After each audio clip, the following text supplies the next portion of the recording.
In this video, we are going to talk about some specific Google Merchant Center error and we bring you some solutions and tips on how to fix it.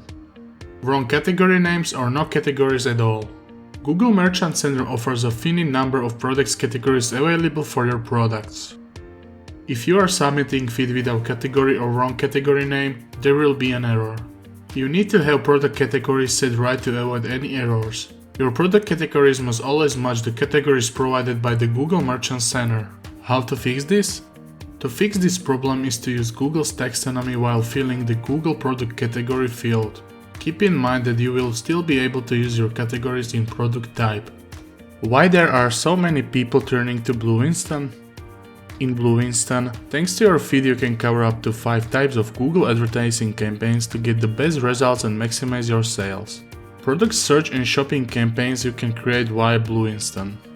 Product text ads for specific products, products group text ads, dynamic search ads for products, human search based ads, smart shopping ads.